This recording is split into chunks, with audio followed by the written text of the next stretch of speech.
Hello everybody, my name is Bricky if you're feeling fancy. Happy Cut of Brick Monday. I hope you're having a fantastic day today. Today we are getting some, well, it doesn't really matter because it's always background gameplay, but the background gameplay is of Warframe, even though the title of the video is definitely more referring to Sekiro. Now, a few things to say about Sekiro. First things first, if you didn't know this already, I'm sure you do, but if you didn't, I have a Let's Play channel called Big Brick Plays. It's in the description. I have a full playthrough of Sekiro currently going on right now. I think we're at part like 5 or something at this point, and they're all an hour long, so there's plenty of content there. I'll link it down below if you want to check it out. The first part, that is. You know, that's something that you're interested in, that you can go ahead and go find it. If you're curious, like, is Bricky doing this on stream? Is Bricky doing this on a channel? Is there going to be a playthrough, anything like that? There you go, that's how you know. Funny enough, the Warframe I picked today is actually because I've been playing the game. It's a monk frame, and one of the areas of the game has monks in it. I'm not trying to spoil anything for you. I'm gonna keep the spoilers for the game pretty much completely down to as far of a minimum as I can possibly get in this video, just because I don't want to talk too much about the story or any of the real bosses of the game. Just want to talk about a little bit of the game and stuff, and also the fact that it's kind of weird whenever a FromSoft game comes out because it's a whole new thing for everybody. It's a whole new thing for fans. It's a whole new thing for YouTubers and streamers. Hell, this is the kind of thing that people still make videos on and will make videos on until the next FromSoft game. People will still make videos and discussions about this game for like 4 years or something, and that's pretty cool, honestly. And for this game, I'm with them. I love it. I love everything about it. It's freaking amazing. The game feels interesting. Having a voice protagonist is very like fluid and makes the game's story feel a lot more cohesive. The story itself is just so much more interesting to me, and I'm only a certain way through the game. I think I'm a little bit past halfway, maybe around halfway. Not quite sure. I heard the game is a bit longer, so that's around wherever I am.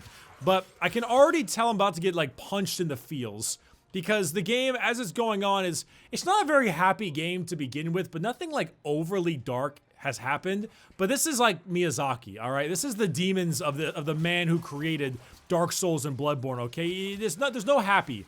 There's not going to be any happy. There is no happy. It's only sadness. It's only Zool. I'm very positive things are going to get really, really unfortunate coming up very soon. But that comes later. I hope not. I mean, it's gonna get sad. I know it will. I mean, we all know things like Dark Souls and Bloodborne aren't necessarily what you would call happy games. For a lot of people, at least for the Dark Souls games, the first major sadness of Dark Souls came from the Sith boss fight in the first game, but I'm actually not too with you people on that. I don't know, the Sith boss fight is sad, but I always thought it was just sad cause cute dog, right? Yeah, of course, it was the Artorias thing and everything like that, but no, it never really stuck with me. For me, it was always the Gwyn boss fight. You know, the Gwyn boss fight, that was the one that always kind of hit me in the gut. Because I saw Gwyn as kind of a sympathetic character, and I said this before, I've said that Gwyn has done nothing wrong. I can't quite say Gwyn did nothing wrong, but I can say that I think we would have done everything Gwyn did given the situation. I think if we were in his shoes, we would absolutely do the exact same thing that he would. And I don't know, I feel like that's a fair thing. How funny that the giant character in Dark Souls is more human than the human characters in terms of flaws. I always thought it was humorous. Human-erous. That was dumb, sorry. Besides Gwyn, though, I think what was it? I think the boss that always gave me the biggest feels. Okay, well, Gehrman's pretty up there. Gehrman was pretty sad, but I always thought my favorite kind of feely lore boss was always Lawrence from good old Bloodborne. I don't know why particularly Lawrence, but actually, no, I do know why particularly Lawrence, because it was kind of all his fault, you know?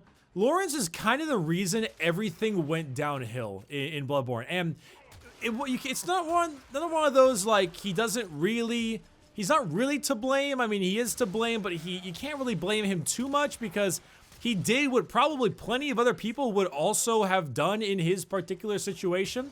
It's just kind of, you know, sad at the same time, and his music is so good, but it's so befitting, right? Like Lawrence, the first is it Vicar? I don't know how it's said, but him, did all the things that he did, create all the problems that he created, practically destroyed an entire city of people, like brought so much chaos to everyone, is now stuck, like, burning for eternity on his throne in the middle of a church temple or whatever. It's so fitting, you know? It's just so fitting considering Lawrence. It's so weird how Sekiro plays compared to all the other Souls games, though. I'd probably say it feels more like Nioh, except not. Well, okay, I think I really, really did not like Nioh. Like, I really did not like Nioh. Everything about my Nioh playthrough I pretty much hate. You know, it's a game that I started playing, really didn't like, so I tried to get through it as fast as possible, which therefore made the game that much worse for me because I was trying to bum rush it, and I didn't do any of the stuff in the game, and that made it even worse. But I just couldn't stand it. I couldn't stand it.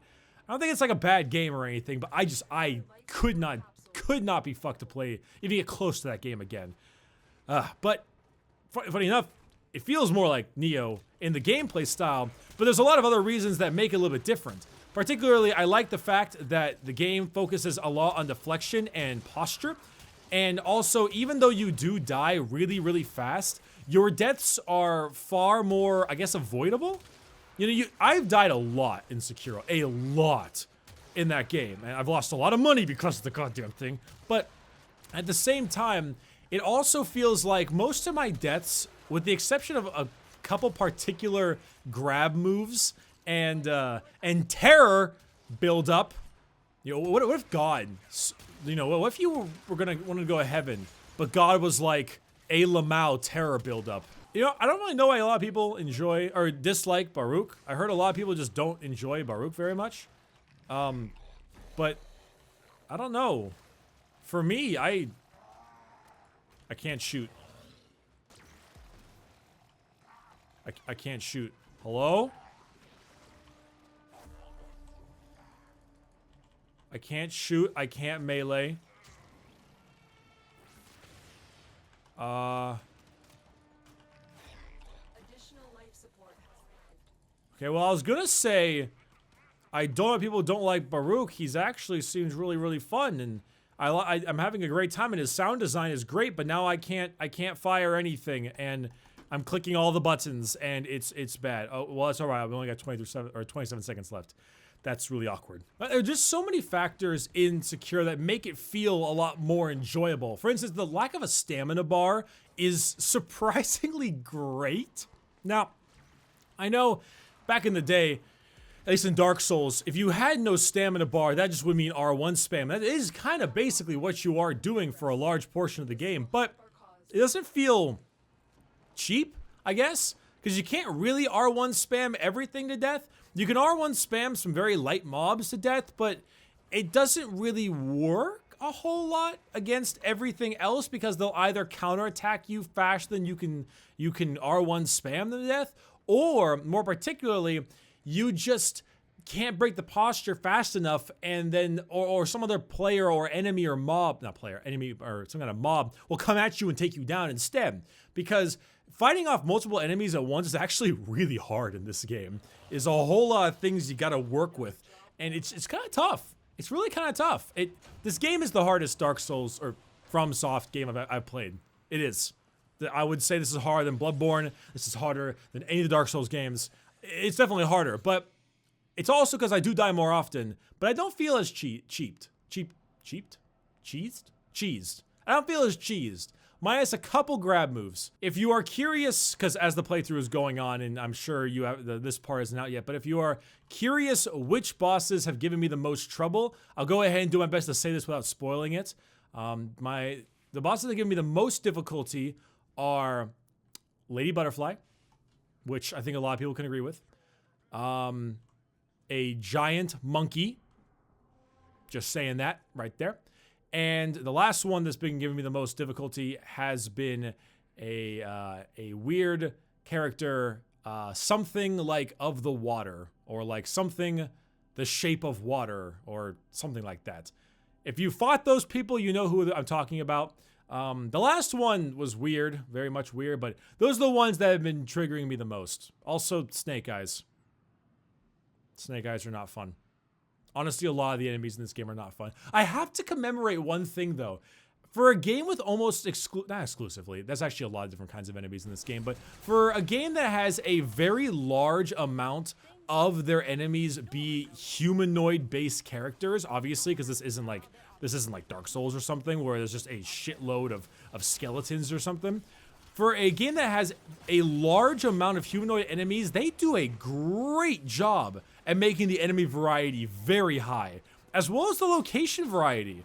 You know, it's Japan. It's old Japan. Lots of Japanese temples and stuff. But for some reason, the location variety and the enemy variety are really diverse, even though they're mainly the same, which is baffling to me. But it was one of the main things that I had a main problem with Nioh was the lack of enemy variety as well as the lack of location variety. It was the same cave or Japanese temple, minus the final mission, every single time, and you fought the same Oni and the same skeleton guy every single time, and it just got so tiring. But the enemy variety in this game is just so good.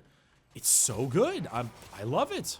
I'm having a great time with it, and it makes me feel so happy to be enjoying a game like this again, an excruciatingly hard game that has a interesting story that I know is going to start punching me in the feel box, and it's just great. I'm just having a good time. I'm just having a great time. Also, I'm pretty sure most people playing the game would gladly sex the wolf. He's a good-looking guy. Yeah, it's just good. It's just a good game. You know, obviously you're gonna have, you know, Bricky's usual amount of missing things or Bricky's usual amount of salt in the playthrough, but I'm just having a blast. Even with all of that, I'm having a great time, and I am very happy that it turned out as well as it did. I'm probably gonna make another one of these videos this week. Maybe I'm silly, but I have been really craving making a lot of just standard gameplay commentary vlogs lately. Maybe I just have the craving for it, but I miss it, and I want to do more of it, and I might end up doing more of it. So we'll see about that. Anyway, thank you very much for watching, everybody. If you don't remember, I have a bunch of Warframe merch in the merch store right now. It's based on the Warframe hero, and it also is signed by one of the Warframe voice actors. So if you're curious about that, you can check it out in the description. But besides that, I'm going to go back to playing... There.